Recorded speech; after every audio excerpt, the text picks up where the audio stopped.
Shalom, selamat pagi. Tuhan Yesus memberkati kita. Tetap kuat, tetap bergantung pada Tuhan, dan tetap kita jaga hidup kita, pikiran kita. Kita bangun keberadaan kita semua di atas kebenaran firman Tuhan. Karena hari-hari ini kita sedang belajar bagaimana kita hidup di dalam kebenaran. Dalam Yohanes 15 ayat 7, tinggallah di dalam aku dan firmanku tinggal di dalam kamu. Seberapa baik, seberapa luas, seberapa berkuasa firman Tuhan di dalam hidup kita. Kita sudah bahas bahwa masalah terbesar orang Kristen hari ini, dia banyak ngomong, banyak tahu firman, tapi firman tidak berkuasa di atas hidupnya. Kita perlu belajar mengizinkan firman mencengkram pikiran kita, perasaan kita, hati kita, keberadaan hidup kita sungguh-sungguh dikuasai oleh firman. Dan saya percaya bahwa tanpa meminta, Tuhan akan memberikan segala niat, kerinduan, dan doa kita. Karena di situ dikatakan bahwa mintalah apa yang kamu kehendaki,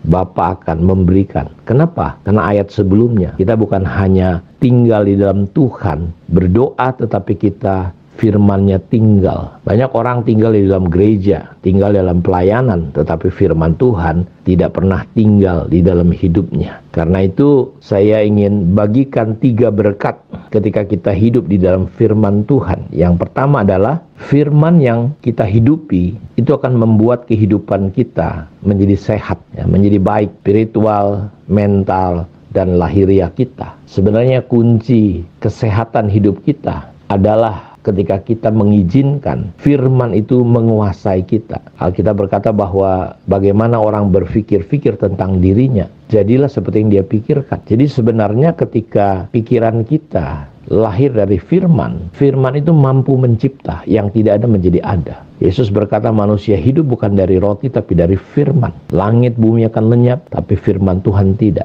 Jadi karena itu berkat terbesar ketika kita tinggal di dalam firman adalah kehidupan kita. Manusia itu kan roh, jiwa, dan tubuh. 3 dimensi ini akan mengalami terobosan. Saya menyebutnya sehat. Saya membaca sebuah artikel bahwa orang yang suka membaca firman Tuhan dan firman itu tinggal menguasai dia, ada beberapa riset para pakar, profesor, doktor mengatakan bahwa kehidupan mentalitas orang itu akan menjadi baik. Saya percaya ketika firman Tuhan menembus jauh ke dalam roh, jauh ke dalam jiwa kita. Jiwa adalah pikiran, perasaan kita. Firman itu menembus sampai ke sana. Maka aplikasi hidup kita, tubuh kita akan sehat. Karena jiwa itu kan ada di dalam darah. Jadi peredaran darah kita akan menjadi bagus. Karena itu dalam Mazmur pasal 31 ayat 9 dan 10 dikatakan, kasihani aku ya Tuhan, sebab aku merasa sesak karena sakit hati, mengindaplah mataku, meranalah jiwa dan tubuhku. Ketika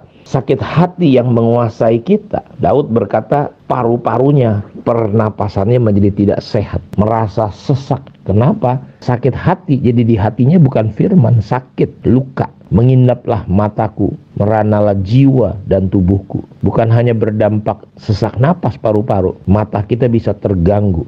Dan jiwa kita menjadi apa? Menjadi merana. Bapak Ibu perhatikan. Ini pengakuan Daud. Karena itu betapa pentingnya kita sebagai anak-anak Tuhan membiarkan, membuat firman itu tinggal.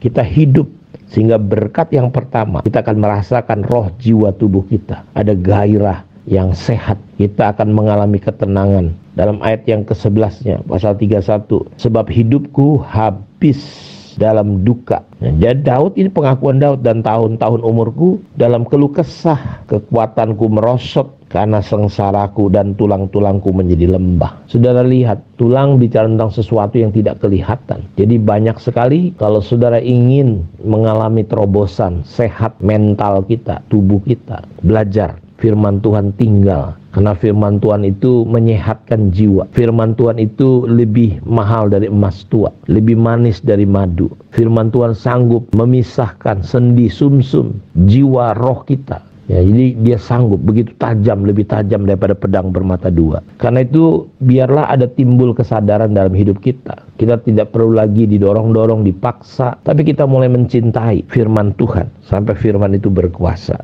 Ini berkat yang luar biasa yang Tuhan siapkan ketika kita tinggal dan hidup dalam firman. Yang kedua, ketika kita tinggal dalam firman, hidup dalam firman, kita memiliki reputasi. Kita menjadi orang yang bisa dipercaya. Hidup kita di dunia ini hari ini yang namanya penipuan, orang-orang mengkhianati. Ketika kita tinggal dalam firman, kita menjadi orang yang bisa dipercaya. Bukankah kita berkata percayakanlah kepada orang yang bisa dipercaya dan cakap mengajar. Jadi kepintaran, keahlian, kehebatan itu nomor 2. Dan hari ini kita sulit sekali menemukan orang-orang bisa dipercaya.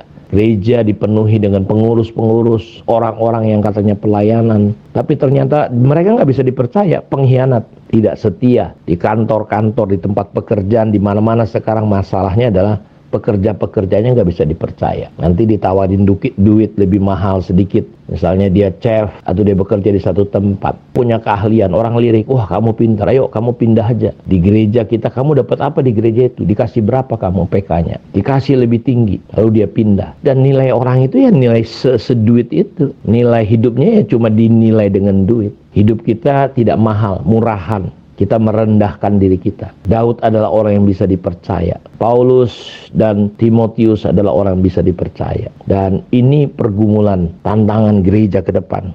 Mencari orang-orang yang bisa dipercaya. Lalu yang ketiga, berkat yang kita terima ketika kita hidup di dalam kebenaran. Tinggal firman dalam hidup kita. Ada penyertaan Tuhan. Karena mata Tuhan selalu tertuju kepada orang-orang yang hidup benar. Dalam Mazmur 34 ayat 15, mata Tuhan tertuju kepada orang-orang benar dan telinganya kepada teriak minta tolong. Apabila orang benar itu berseru-seru, ya, dalam Mazmur pasal 34 ayat 17-nya dikatakan bahwa Tuhan mendengar dan melepaskan mereka dari segala kesesakannya. Jadi saat kita hidup di dalam kebenaran firman Tuhan, Tuhan matanya selalu melihat kita. Matanya menjelajah ke seluruh dunia, mencari orang-orang yang hidupnya benar di hadapan Dia. Kiranya pagi ini Tuhan memberikan arah kepada kita, menyegarkan kita, menolong kita semua, mendorong kita. Ada kerinduan, ada dorongan yang kuat dalam hidup kita untuk mulai membaca, menyelidiki kitab suci. Kiranya Tuhan memberkati kita semua, berkat Tuhan tercurah atas kita. Mari kita berdoa. Terima kasih kemurahan dan anugerah-Mu ya Bapa atas hidup kami semua. Biar kasih karunia Tuhan kami tenggelam, sehingga ada hasrat yang kuat untuk kami mulai mencari Tuhan di dalam kebenaran firman-Mu. Hidupkan dengan roh-Mu ketika kami membaca huruf-huruf yang mati, karena memang huruf mematikan, tapi roh-Mu memberi kehidupan. Biar ada inspirasi, ada pencerahan. Kami bukan hanya tahu kelihatan pintar, tetapi kami tidak tahu apa-apa. Karena itu berkati semua umat-Mu yang mendengarkan kebenaran ini. Demi nama Yesus Kristus hamba berdoa, terjadilah mujizat, terjadilah kebangkitan, terjadilah kemurahan dan anugerah Tuhan. Dalam nama Yesus kami berdoa. Amin. Tuhan memberkati kita semua. Shalom.